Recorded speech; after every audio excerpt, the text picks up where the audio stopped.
Hi guys, welcome back. So we have reached the end of season 3. Prajo and I have been sifting through last year's podcast to find our favourite bits, key thoughts, and the most valuable insights our guests have had to offer. If you're new here, this is the Education Lounge podcast, where we discuss all things education, whether it is political, technological, or controversial. So let's get into it. The Education Lounge podcast. In our first clip, we welcome back Juba, who you may remember from previous episodes, back from Dubai. We get to the heart of why so many teachers are choosing to leave the UK and move to teach in Dubai. Out of people that you know and out of people that have taught here with us, you're not the first one to move over to unfortunately. Dubai, or even just to leave teaching in general. What's going on with that? Why? What's the reason? Is it just the stuff you spoke about earlier? Yeah, it's got to come down to workload, you know. It's just, if you want to be a good teacher, you have to put in the hours. And there's not enough hours in the day. The schools are working, they keep talking about work-life balance, but they don't provide the opportunities to give you that. PPA's cut down, you know, expectations have gone up every year. And like in Dubai, they give you that time to do it. So when I'm working and I finish at 4, it's because I get 2 hours a day out of class. And additionally, I get other time as well. So I could do my planning. If I'm doing planning, I could do my printing. You know, I'll get my resources printed weeks in advance. Here, it's a daily mission. It's a daily nightmare every day. And it doesn't help that the teachers, we don't get paid for working those hours, you know. The money's not the worst, but the money doesn't, it's not enough for the hours that teachers are putting in, I don't think. I think there needs to be more of an incentive to teach here. If you're going to do the effort, there needs to be more of an incentive. There's not enough incentive to put in the hours and keep working and keep grinding. How would you fix the UK? More money. Pay the teachers more money. No. It's about giving more time.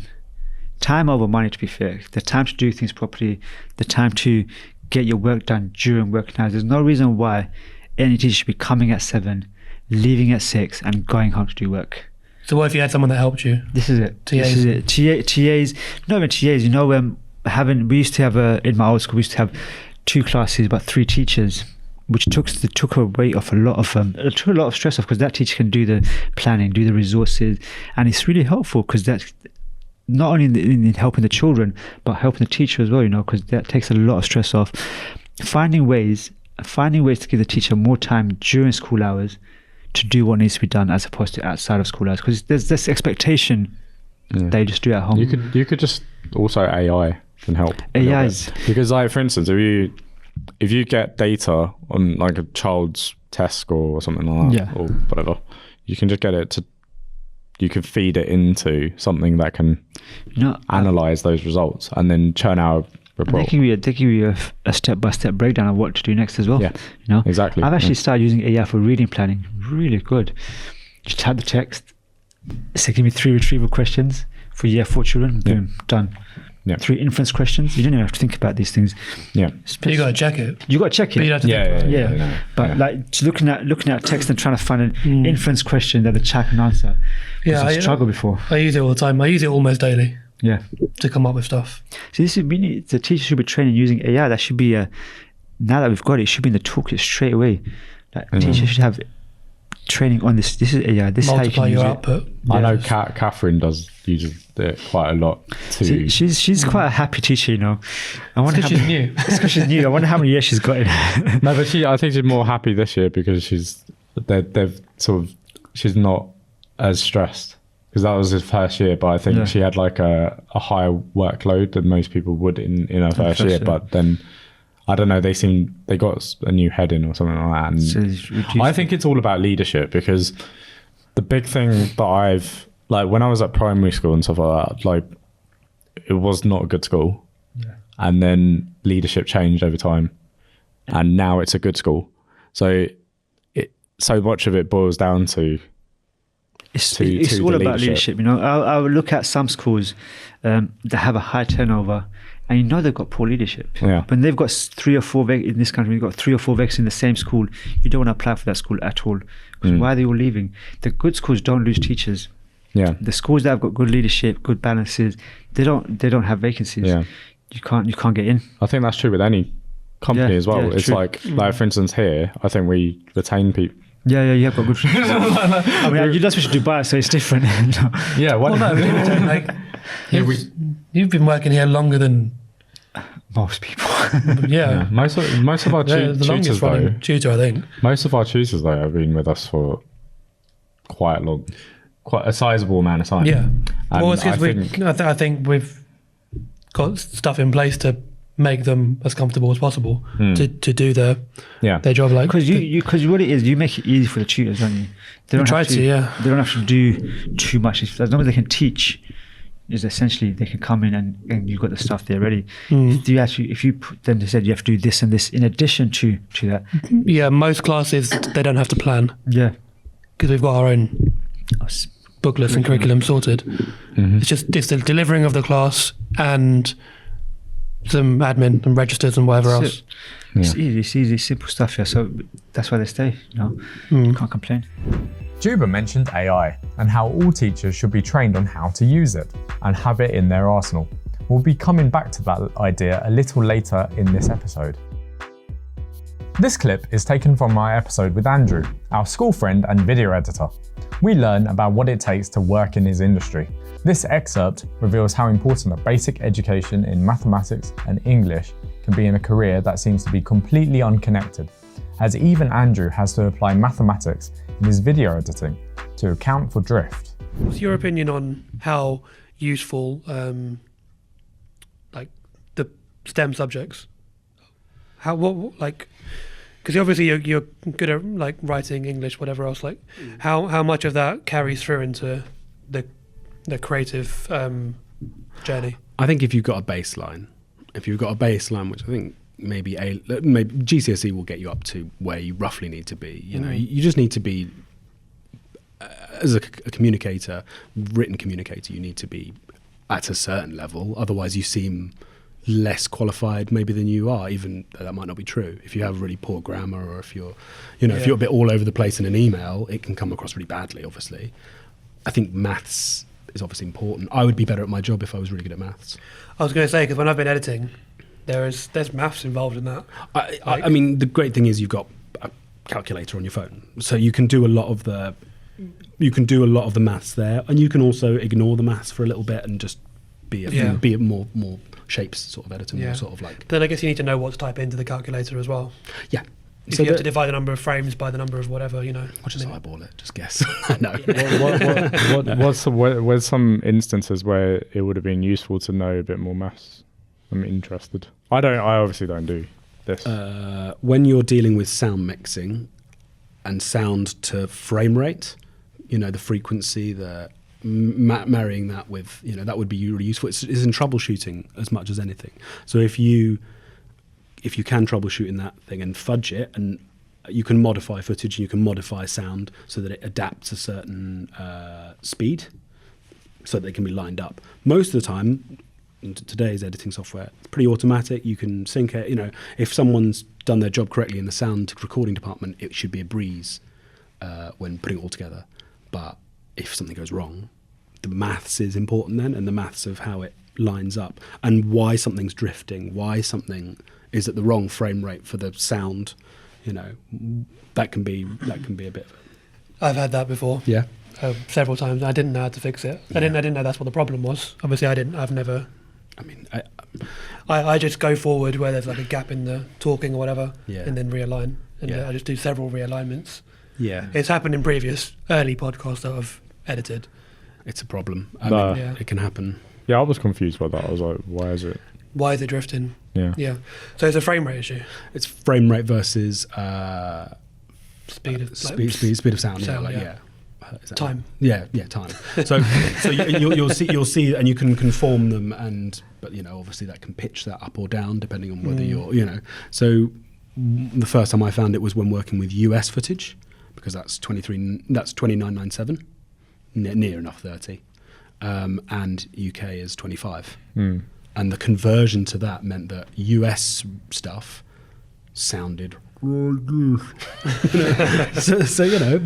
have to fix that, and you've got to get someone who knows how to fix that. And it's often about being able to verbalize. That's where the STEM stuff comes back. You've got to be able to verbalize that to somebody. You can't just be internally knowing what that is. You need to be able to externalize that.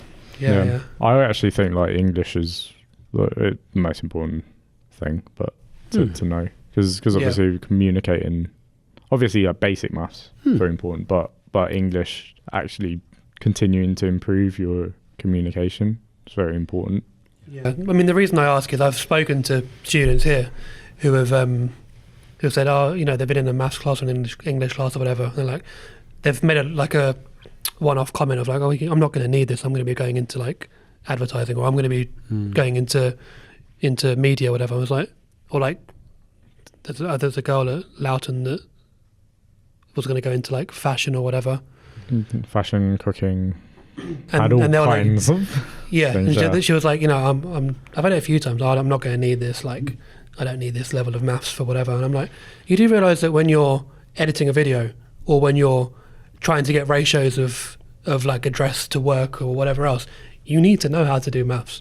Yeah. Like you'll be really surprised how like applicable it is to everything, it's every like, job. It's like if I read like cover letters and TVs, if I see like a certain number of mistakes in it, I'm not gonna. No. I'm not gonna bring that person in. It's the especially for isn't it? Especially for something like tutoring, but I think it would apply across the board. Yeah. Because you didn't take time to check the sort of basics. And it shows a lack of care a little bit as well. Because I mean, most of these programs have little red squiggly lines that tell you that you've made a mistake, often. So it does show a little lack of care as well, and lack of thoroughness. That's troubling. Yeah, and that's pretty important being an editor. Being sloppy, it shows. Eventually it'll come up. This next clip is taken from the same episode. Andrew gives our students and viewers some great advice to anyone looking to go into a creative career, and whether it is worth going to university or not. If you had like a young person going into your industry or looking to go into the industry, we've got obviously a lot of like people who are like 16, 17, 18. Yeah. Obviously they're looking for what their future career might be, or maybe they're not, and they might not have considered it at all. What if you had to like give them some advice? What would you say if they were kind of interested? I would say, be clear about what if you are the sort of person who knows that you want to be an editor and that you want to do that for the rest of your life, and that's your passion. On not the first day, but like a couple of weeks into working as a runner, because that's what you'll be doing, maybe in a post house or whatever, be very clear about where you want to be with someone who is a nice person, someone who's a supportive person. Because if you're not clear about it, no one will ask you. They won't know that you want to do that. They won't know that you want to be an editor. They might be like, oh, I don't know what they want. They might want to work in production, or might want to work in, something else. And if you're clear about what you want to do, you'll go further quicker, because people will try and fast track you. People don't want to block you in most of the time. The good ones don't. So would you say people skills are more like one of the most important things? Being able to talk to people, being able to get along with people, knowing, Yeah, I think if you're likable and enough, and you're not difficult, because those things spread around. Yeah. Obviously, you don't want to be a doormat. You don't want to be like amenable to everything. You don't want to be a yes person who disappoints.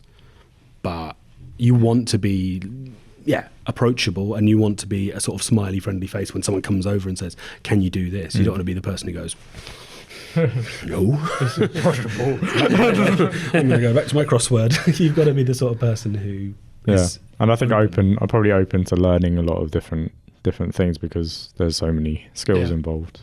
And open to asking questions, and like acknowledging you don't know everything. Pretending that you know something and then desperately trying to scrabble it together can sometimes look really bad. Like saying you can edit and then run to do a course. But I could by the end of the weekend. I'm joking. No, but that's true. Hey, you did it. So. It's either arrogance or confidence. Or brilliance. Yeah. would you recommend going to university, or would you say give it a skip, do something else? On a social, I mean, it's different now because we had a different amount that we had to pay. Or, amount of accrued debt. Yeah. We were one of the last years that had the 3,000. It's now 9 point something. Yes. Yeah, my sister was one of the first years to have the 9. Yeah. And it makes the decision different. I mean, it's kind of theoretical debt, some of it, but it is also real. It's there. Yeah. For the social aspect, for that bit, I think the people that I knew who didn't go and are in my industry, they went up quite quickly. But they started earlier. Yeah, of course. But they regret some bits of it. That I've heard them speak of that. Oh, I don't have that sort of, the camaraderie and learning something together. Yeah. Just being able to just mess around, because there's not much room for messing around when you're working, because people need to hit deadlines. People need to deliver something. Yeah. It's not like, have a play. It's like the cost of failure is less when you're younger, and when you're in that sort of student phase, you're allowed to make more mistakes, and that's actually very good. It's quite restrictive to go. I mean, I think a lot of young people now seemingly focus on getting somewhere. They need to get somewhere, and they need to be driven, or otherwise they're floundering or something, or otherwise they're not.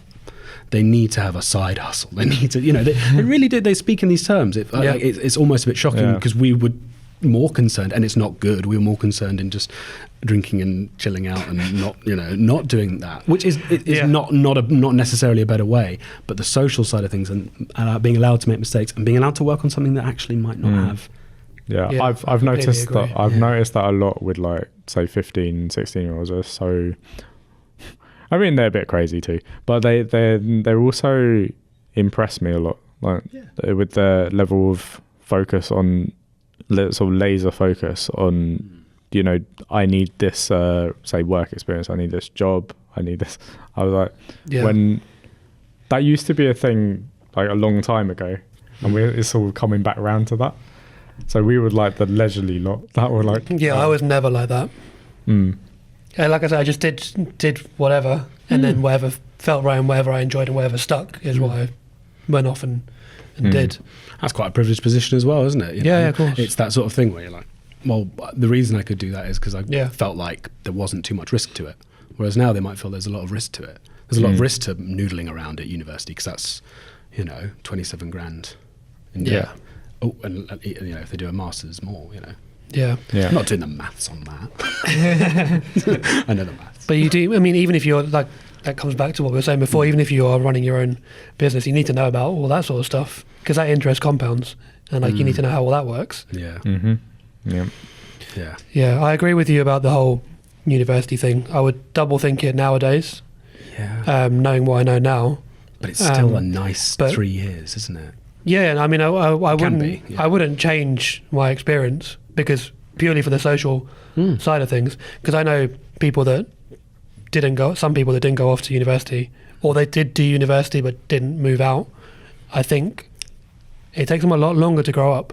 Yeah, and it is like the sort of the whole end, means to an end sort of thing. Yeah. It's like, well, okay, you've got there quicker, but have you enjoyed doing that? Yeah. Like, has that been an enjoyable experience to get there? When it doesn't really matter if you get there at 24 or 27. It's probably, if you're factoring that 3-year delay, doesn't matter that much. We're doing a lot of things later anyway. We're not getting married at 21. It's not the 70s. We're not, we're in London, Things are delayed. Things can be delayed, yeah, especially if you're a man. So, you can sort of, I think you've got to have the freedom to have 3 years that aren't as important or aren't crucial to your development, that won't resonate for the rest of your career. Because university won't. It'll be forgotten about. It's like a line on your CV, isn't it? Yeah. That's all it is. Our next clip is taken from our Christmas special about Home Alone. In this episode, we consider the childhood classic and the significance of many of the film's characters and tropes. We examine the wet bandits and their role as the archetypal comic villains. Whilst they act as the source of most of the drama in the film, their ineptitude is hilarious, as they are foiled time after time by Kevin, which teaches the viewer that criminal activity doesn't pay. the bandits, the wet bandits. What do you think they stand for in the movie? Well, if we link it to everything we've spoken about, they don't have any community or family that we know of. They're completely isolated. That's true, yeah. And it kind of shows you what could happen if you don't have all of that stuff. No, that's a good point. Yeah. And then they're trying to take possessions of money, whatever else. No, none of the work, basically. None of the moral compass. And they're causing chaos as well, because I think there's this bit where, I can't remember which one, he turns on the taps. Like just the second film or the first film? He tries, can't remember. The second one is where they steal from the charity shop, the kid's toy. Yeah, like just causing chaos. Like, what are you laughing at? You did it again, didn't you? You left the water running, didn't you? their sense of fun is just causing pain for other people, essentially. Yeah. Sort of. Well, I think it's, but I think the what's the other? There's Marv and what's his name? Harry. Harry and Marv. Yeah. So Harry wants the monetary stuff. That's what he showed with the gold tooth at the beginning. His kids are still going to school here, and I guess he missed the whole family. Checking all the lights and everything, like what time they go off, when they can go steal stuff. And Marv's just there, like, flooding the place for no reason, like turning the taps on and whatever else. Yeah. So I think, and there's like scenes in the ice skating rink where Marv's just like taking people's scarves for no reason. And so I think there's, between the two of them, it shows both sides. One that's just for the chaos and one that's for the money. Would you like a scarf? We don't want goods. We need cash. And we need it now. You've got a criminal, interesting criminal site. There's this thing about like criminal partnerships and how like two people, if you've got one who's very organised and systematic, and then one who's sort of chaotic and unhinged. That one was actually one of my favourite episodes of the year. Look out for this year's Christmas special, which is going to be on the movie Elf. There has been a lot of talk about phones and their place in schools. Over 2,000 schools in America have already banned phones. Is the UK set to follow? Prajay and I disagree. I feel there should be an outright ban on phones in school, whereas Prajay thinks their use should be moderated. In this clip, we discuss the balance between phones and human interaction, and how social media has purposely been designed to act like a fruit machine, to deliver an unpredictable hit of dopamine whenever you refresh or scroll to the next video in the feed. It's no surprise the people who invented these things don't allow their own children to use them. What are your thoughts on this whole policing phone use in school? Firstly, do you agree it should be fully banned, or do you think maybe there's some place for it? I think I think phone use in schools is probably a massive problem, and it probably should be banned because it's just too much of a distraction. It's too addictive, and I think young people use phones too much. We all use phones too much. We definitely do, yeah. I don't think it's a bad thing to ban them. A lot of people say that banning it isn't the right course of action, but I just think, what's the alternative? Well, there's like dedicated time to use it and when not to use it. So, I mean, people in here are even saying maybe not even have it during break time because you stop yourself actually interacting with the people around you. Yeah, I think it's... Isn't that true everywhere? Yeah, I think we shouldn't, when we're talking with other people, it's a distraction. So it's best to not have it at all. Like if you share any sort of time with anyone else, like dinner time or anything like that, it probably is better just to not have your phone anywhere near you during that time. Like, have downtime, and I think the school's a good time to actually have that downtime. They'll go home anyway and they'll probably use their phones, which isn't... Yeah, well, yeah. Yeah. They're probably still using it quite a bit. When they get home, they're texting their friends and that kind of thing. Don't get me wrong. I do think it's important to have a device for a teenager because it's their source of connection to other people. So, but it ironically makes you more disconnected. I know all these companies talk about connecting with people is there to connect with family and loved ones or whatever, but yeah. No, but I think it is also a source of connection for others. Well, for teenagers to talk with their friends. If they didn't have a phone, then it's kind of difficult for them to get in contact in the first place. I mean, even when we didn't have smartphones, you'd still call up your friends to meet up and that kind of thing. You need some sort of level of communication. Yeah. I think it is surely an efficient thing, but it's up to the parents and up to the school as well, how much they police that. And I don't think it's a bad thing, banning phones. I think it has generally good effects. Yeah. Which you're about to talk about. So there's some statistics on this. There are, yeah.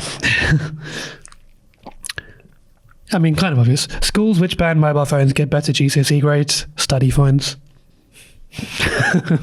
Yeah. Yeah, I mean, kind of obvious, but it was shocking how much better. It was like 1 or 2 grades higher. More than half, so 52% said they banned phones during the school day, but were kept with the student, and 36% had a partial ban, where phones were banned in some places but allowed in others. The GCSE results of schools in England with an effective ban were 1 or 2 grades higher compared with schools with a more relaxed approach. So that's like jumping from a 6 to a 8 or a 7 to a 9. Or even passing. So a 3 to 5 yeah. or 4. Pass or a fail, yeah. I think it's a big problem. Like, I see the way that young people use phones. They're just attached to them. It's an addiction. Well, I've said this before. I don't know if I've said it on the podcast or not, but we are essentially living like cyborgs. That's just an extension of your body and your brain. It's not quite yet built into people. Yeah. But you do have the ability to listen to any piece of music ever created, watch any video, movie ever created, find any bit of information ever written down, ever created, read any book ever created. Yeah. And that's just, it's an extension of you at this point. Well, when you leave it at home, you feel like you've left part of your home, yeah. Which is kind of scary.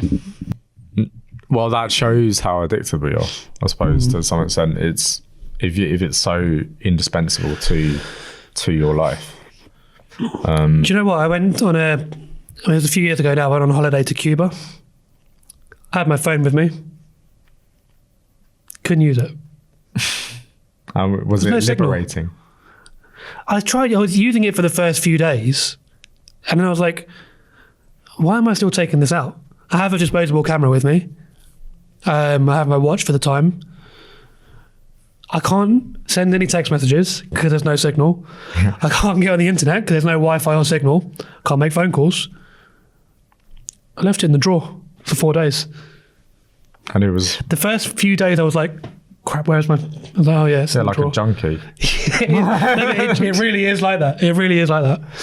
But then, yeah, after like day 1 or 2, I was like, this is liberating. Yeah, just going to read a book and sit on the beach. Or like go out for dinner and not. Because everyone that I was with on the trip, I was already with. So, and even if I got split up from them, couldn't contact them. So, there's no need for me to carry this around anymore. It's like when we're in, when we go on our trips to Scotland. It happens there as well, yeah. Yeah, you lose your signal because you're in the borders and it's very... Just in between mountains, yeah. Like even in the house, there's no Wi-Fi. It is useful. Like, don't get me wrong. There's certain things that I think are pretty useful. Like, like Google Maps, something like that. When you're sort of out there, and there is a little bit of signal, you can get something. I download it off. Phone, yeah. You have to download it. But I use my phone for that. But then for the majority of the time, you're not really using your phone. you might use it to take some pictures, but I use it for a lot of pictures. you're kind of living in the moment a little bit. And I think Until you get a phone call from work. halfway up the mountain. It's like, I can't really deal with that. I'm on the top of a mountain. So you're going to have to figure it out. Yeah. There is something liberating about that. And I think it shows the extent of our reliance on technology. I think actually getting back into nature is a big positive of not having the phone. What are your thoughts on this whole attention span thing? Do you think it's correlation or causation? Causation. Yeah. Although it's very difficult. I think that's the issue is you can't. Things will correlate before you can find the cause. Well, causation is quite hard to map. Is it? Because you could say, okay, well, maybe it's the food that we eat or something like that. Like, 100% is. There's loads and loads of. It's multifaceted, yeah. Things. So you're actually mapping food is a hard thing. Mapping it to causation and sort of thinking whether it's correlation or causation. It is difficult to work out, and it's difficult to disentangle. Yeah. Or detangle. But there definitely is a correlation. Yeah.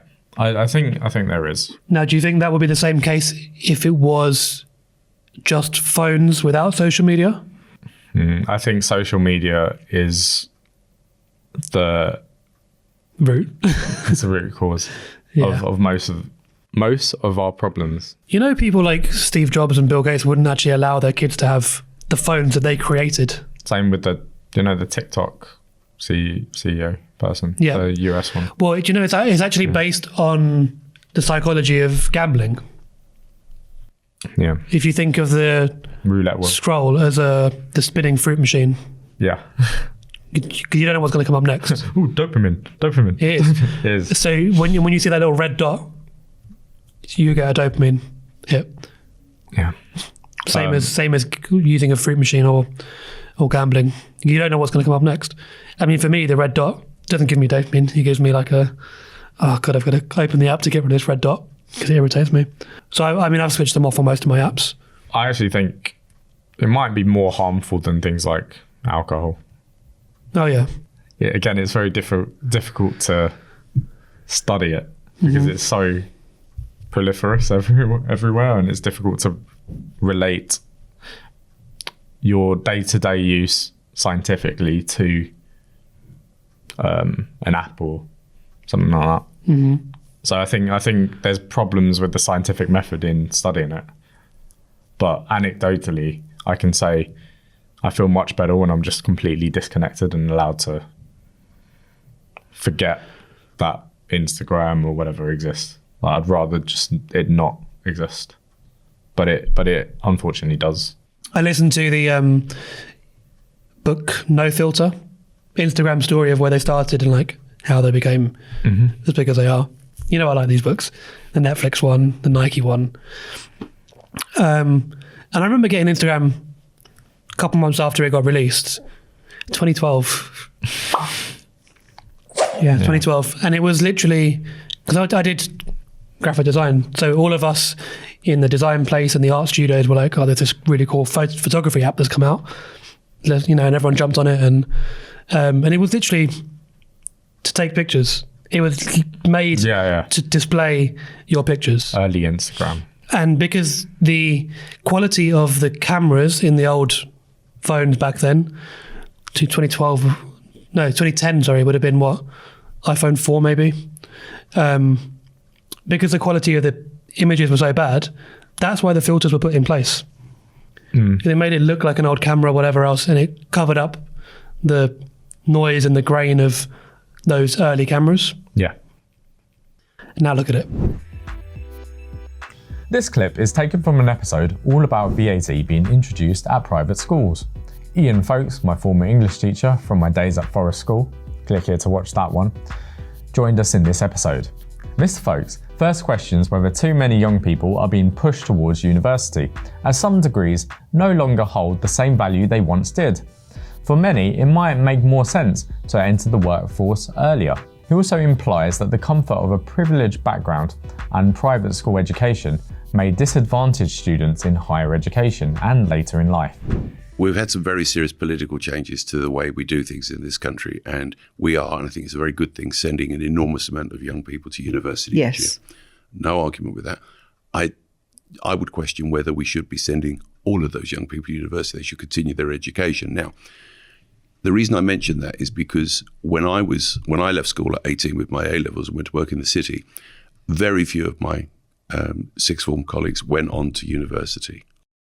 And university was very much seen as a place where you go to join the professions. That was the thing.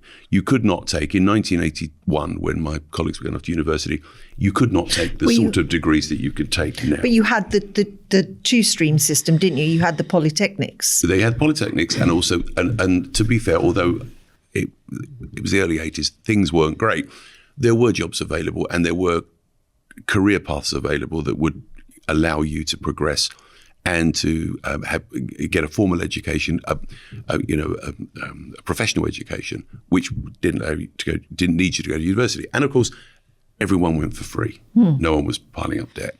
Now, the reason I mentioned that is because I saw some research a few years ago that, and I'm struggling here because I can't remember the exact numbers, but the bottom line was that they did a study of students from state school backgrounds across the country and private school backgrounds across the country. They took the same A-levels and they had the same A-level grades. They followed them through university. And it was 100% correlation that the state school students outperformed the private school students at university. Oh, that's interesting. Well, this comes back to what you were saying about the Prime Minister. So it's all very well and good to say we had these senior members of society that did not go to private school. But it's the soft benefits of having a family that is not struggling financially, that can give you that's it. The space. So with the university studies, because when they got to university, the state school students weren't shocked that they were asked to get on with it, to read, to study, to work independently. Unfortunately, and this I speak from experience here, that the private school system, they weren't cushioned. Well, they're incredibly cushioned in their day-to-day lives.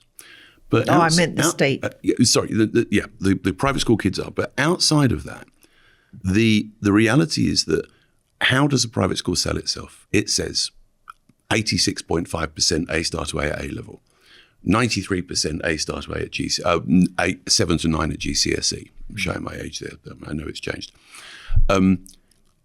So what happens is that tuition in state schools sometimes lacks the breadth that you would expect.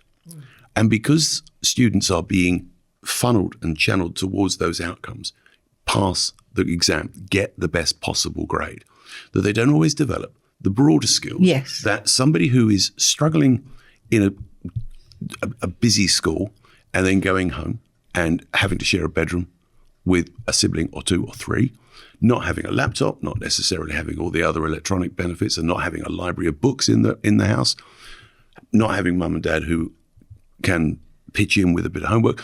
These students, the intelligence levels could be similar, but they learn to work and they learn to be more self-reliant.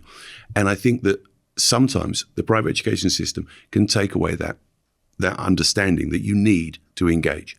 You can take a bright child and you can hothouse them to get the grade you want as a school.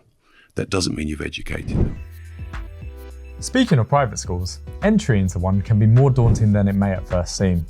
The children need to work 1 or 2 years ahead of their current level, they need to write creatively and hold their nerve in an interview, as do the parents. Not to mention the fees and the stress on the parents. Ambika talks us through her and Veda's journey from having no plan to do the 11+ to receiving offers from all 4 of their chosen schools, and gives advice to any parent thinking of putting their child through the same process. Speaking of Veda, what was her reaction? Like when you first came in to see what would happen, did she know about the decision? Was it her decision as well, or and if so, what was so all the results? As I said, our journey was a very casual one. Every time we got the results and we told her, it was priceless. The jaw dropping.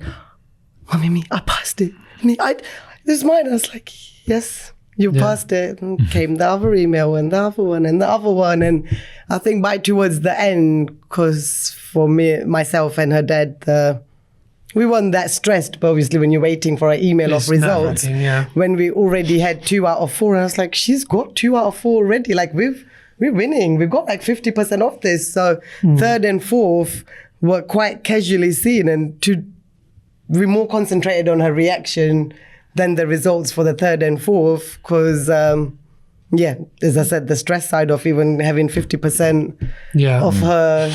I think it's impressive her consistency, because I know some very capable kids, but to perform across because they might take 4 or 5 exams to actually get that performance across. I mean, we were pleasantly shocked. It's not something we had expected. Yeah. So we're very proud of her.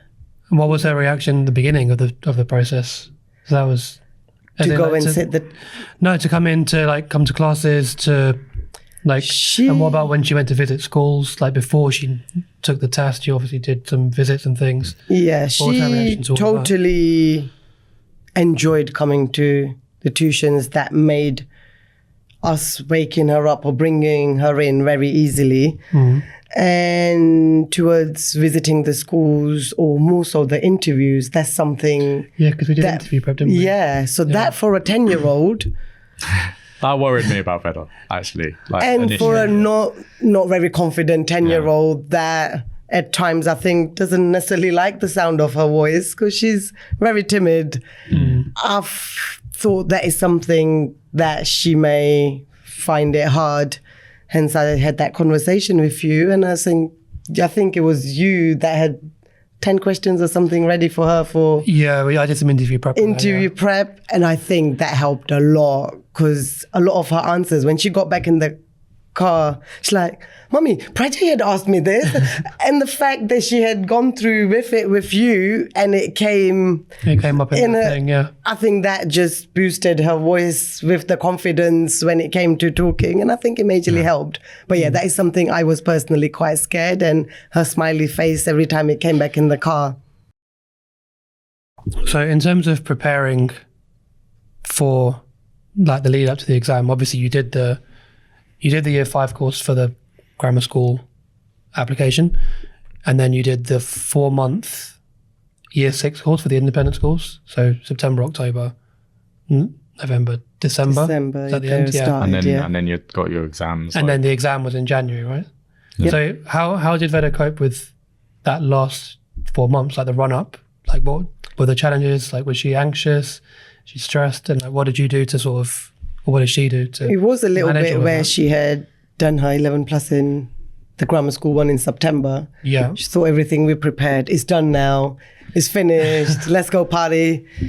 And then it's like, oh, hold on, you've now got this. Yeah. So it was a little bit like, oh, do I really have to? She got a bit fed up at the end. Yeah, it got a little bit fed up. But then we explained that you have prepped already. This is just going and showing them what you've already learned. Why not just take a few more under your belt while you are prepared for it? So she in the end understood, and where we kept regular attendance with her coming to tuition, it helped. It's like actually it was different in the sense from her 11 plus prep, you then had your creative writing. That's when we came to you quite a bit at Loughton, and interviews. Yeah. So there was new things to then be learned for those exams as well. It wasn't just, as I sold it to her, that you prepped and there you go. All you have to do is go and show them. There was more to be learned. It's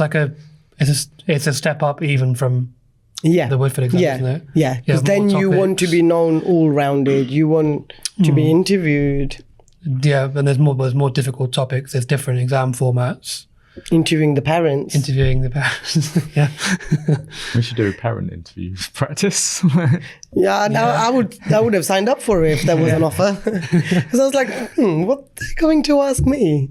Yeah. I think it's a general knowledge for them to know what family they're inviting to their schools. But as an adult, to be told you are going to be interviewed for your child's school, I was like, okay, let's go play that game. It's quite common in the US system as well. Like they do. Yeah, like, but you see, we're not in the US, and it's not something It's like nurseries and like Yeah. they'll interview, Oh, they like do, those yeah. private They do. nurseries that are really elite. They'll interview. Also, I understand where they're coming from. They want to know the whole package, the whole family, who's going to then take part for the next possibly, say, 7 years. It's It's not just that you can pay the fees. It's more than that too. I think it's a lot about their brand. It's like who is representing us. Yeah. Like, do we want them as part of our brand or not? Yeah. Sort of It's thing. like, the independent schools make a big deal about the ethos of the school and the values. And Also, where they're in the position of they seat can picking. Yeah, they can choose. Can't they? That Like- can be one of their filtering processes. the good ones, they have like a very specific value and Yeah. ethos behind them. I think it really shows in the students. How has it been since now that you've finished the process, you've got your results, you've called everybody? Yeah. How would you give advice? What would you say to parents that are like in year 5 or about to go into, the year 6 September course? What advice would you give to them, knowing what you know now? Just the whole journey, make it as relaxing as possible for your whole family, for the child, for the adults. Don't make it a need. Right. It's not that, isn't that we must have that school. It's just taking away the pressure. That approach worked really well. Yeah. So even when the results were due, I knew that I roughly knew they're due, and she was getting a bit uneasy, but myself and the husband just made sure we didn't talk about it. Once the exams were done, it's just not something to talk about. And when the results came, after that came, we had already spoken about if she didn't get in, how would we then break it? But yeah, to be as casual as possible about the whole thing. Do you think that approach would work for every child, or would you say maybe it's different depending on the child's No, because I've personality, learned that, I've learned some families desperately want to a specific get in. school, yeah. Either the child's friends are going, or there's a lot of expectation around that, and that I can imagine wouldn't be nice coming up to the result days. But from my experience, from preparing to the test day is very important, because you've got your nerves and you don't want to filter that into your child, because they are the one that's going in there for that 3-4 hours. And they'll pick up on it, won't they? Yeah, Straight that away. journey in where everyone's just quiet in the car. Yeah. Try and make it as normal as possible, and if you have to stage it. Put that music that she likes a little bit louder. Yeah. To just make them feel relaxed then. Yeah. Which is kind of the approach we take with our classes anyway, isn't it? Yeah. We want them to be... I think that's what she liked. Yeah. Ultimately, like children put a surprising amount of pressure on themselves. And like you said. I've seen and that. I think the parent needs to be cognizant of that. Otherwise, it you'd be becomes surprised a bit how much pressure parents put on themselves. Oh with the journey as well. That was something newly learned for myself. But as I said, that's when you really want it. That pressure from the adult, but it does filter through in the children. They know. They can tell, yeah. They know if the parents are bickering over little things, and that's not your normal route. I remember your husband being quite shocked by just the level of questions that I was asking. And was like, I can't even do this. I'm a lawyer. I know, exactly. And like with the comprehension and stuff like that. It's like, what? I don't have to cover this in my emails. But he said, hands up, you're taking her. We knew our strengths. He knew that morning before was not his time. So he was just like, she's got the pen, she's got the pencil, we got rubber, sharpener, maybe this, and it's like, don't need that, it's fine. But from that tone and body language, it is something where that would pick up. But then he'll be like, you drop her. I'll sit in the car so you don't have to worry about parking. I've always thought the most relaxed parent should always take their child in for the exam. Like that was definitely the case. Because the other one will project those emotions onto the child. And that's not needed at that time. For any adults or the child. If you remember back at the beginning of this episode, Juba mentioned AI. Praja and I revisited this topic in our most recent episode. As things are moving so quickly in this area, a lot has changed since our last podcast on artificial intelligence with Georgia. Well, let's talk about the human aspect. The AI in the classroom is a tool, not the main thing. So things like personalized reports or adaptive learning platforms, administrative tasks, like we spoke about, those are the things it can replace to aid the human that's involved in this process. You've got, obviously, the ability with AI to process a huge amount of data that a teacher couldn't possibly process because there's just too much information. There's too much going on. And that's often what teachers are talking about or complaining about. So Juba's like, how can I manage my 35 children or whatever in my class? Because I don't know. As in, I don't have the assistance.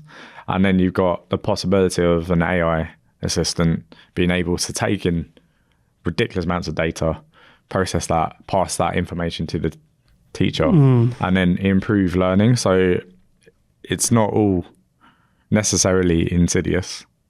But No. You know, it could be. But it can be used that way. Yeah. You have a strong belief that, what's your belief? We are social creatures. We work off energy. Everything is energy. We work off of energy. Like, you can tell if somebody's upset but they look completely normal, you can tell they're not. So I think that is something that an AI can't replicate. It can probably eventually kind of imitate it. Just like you have, I don't know, Google Gemini or Siri or something imitating like thought. You know, they're like, I don't know that one. Like, that's someone's programmed that in, right? But you know it's not real. You know, you can feel that it's not real. Or are you intellectualizing that? Because I don't think people know that it's not real. What do you mean? As in, people are actually quite simple in a sense, because if something has that behavior, right? Just imagine like you have one Earth and another Earth. This is a typical philosophy of mind experiment. Okay. So you've got one Earth, and people don't have minds on that Earth, but they do everything.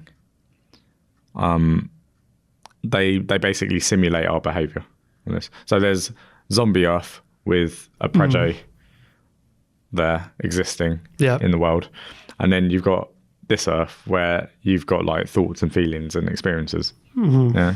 Okay. Now, do you believe that it's possible to have a zombie Earth? Yes. Okay. So then what's going to be like, how's it going to be different? Like the feelings. But does it matter? Depends which Earth you ask. You ask the zombie Earth, it won't matter. But they will say like they can pretend it matters. They can pretend they've got feelings. But that requires, they can simulate that requires thought. No, not necessarily. Because if you can just simulate that, if all we are is like, well, if there's something extra to the idea of mind and our qualitative experiences, then does it really matter what goes on behind it? It's like, I can't tell whether you really feel anything. Like, logically, I can't tell. Okay. I'm just relying on the fact that I feel something, and I'm responding to your behaviour, in a sense. Yeah. Yeah. And that allows me to have empathy or empathise with your feelings. Yeah, but that's very logical. I'm saying that you can pick up on other people's energies. When something is not right in a room, you can tell. But even without people's facial expressions or like not saying anything, you can pick up on bad energy. But I can. Anyway. But it's non-verbal cues, which can be simulated. No, I'm not talking about non-verbal cues. I'm talking about just, okay, even if you're blindfolded and you walk into a room, you could pick up there's something like a bad energy there. Can you? I don't. All right. Okay, we'll do that at some point. Experiment coming soon. I can. Yeah, I pick up on everyone's energies. But I mean, we're very different in that regard. I don't think it is though. I think it's all non-verbal cues. I don't think if you went into a room blindfolded, I don't think you could pick up on the energy in the room, because we haven't done that. We need to do that experiment. Okay. But we're going to go find a group of unhappy people. Yeah. Put them in a room. and then walk in. And then blindfold you and then walk you in and then see if you can tell what sort of room it is. Room A, room B, and placebo room. Yeah. Placebo room. Room with no one in there. Oh yeah, exactly. Yeah, perfect. Yeah. So I don't think you would be able to tell. Okay.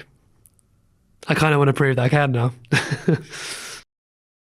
When data scientists, they're researching how AI understands stuff, all they can say is like, it seems like it understands because of this and this and this, the behavior it exhibits, right? Yeah. But we cannot access how the AI feels, or if it even feels. We can't. I don't think it does. No, but it's a simulation of feeling. I guess we're going back into. But you're just guessing that though. Like, as in, potentially, it could be the case that with a certain amount of, like, if you're able to replicate a neural net, like,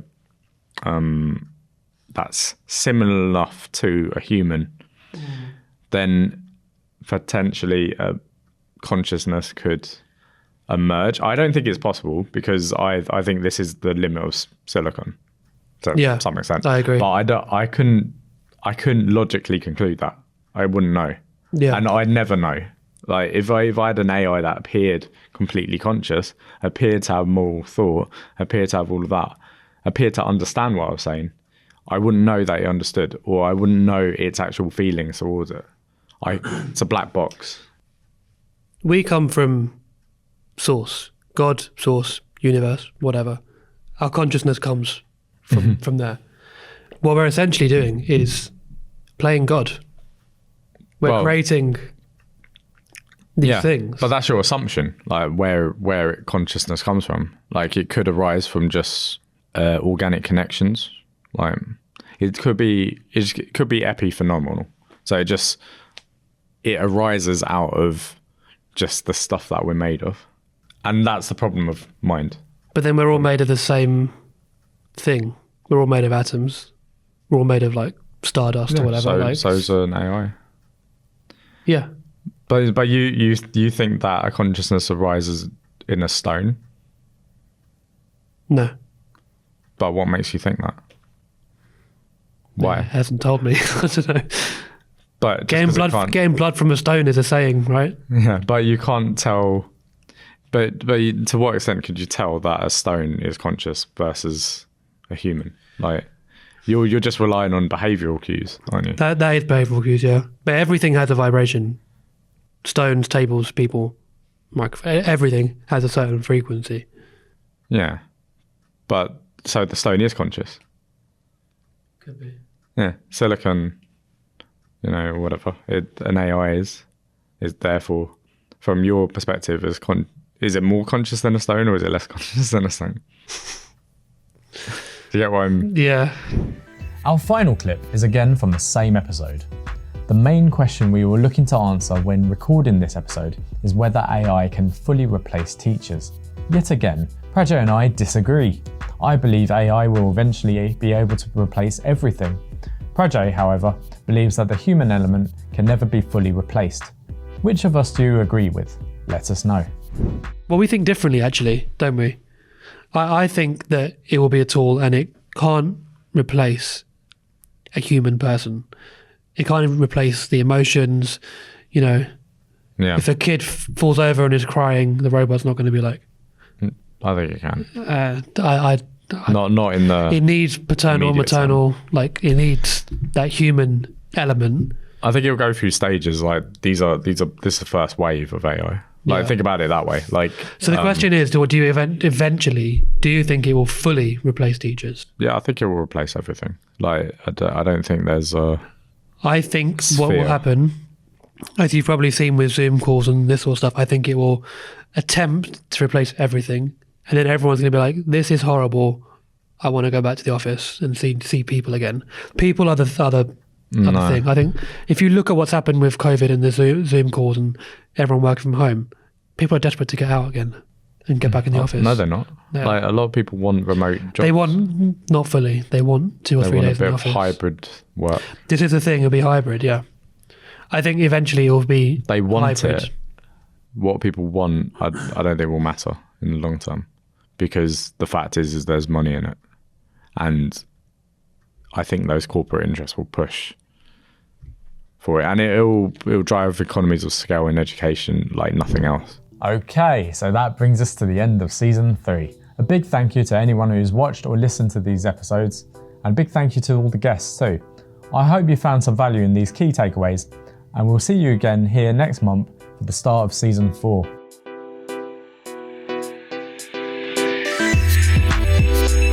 The Education Lounge Podcast.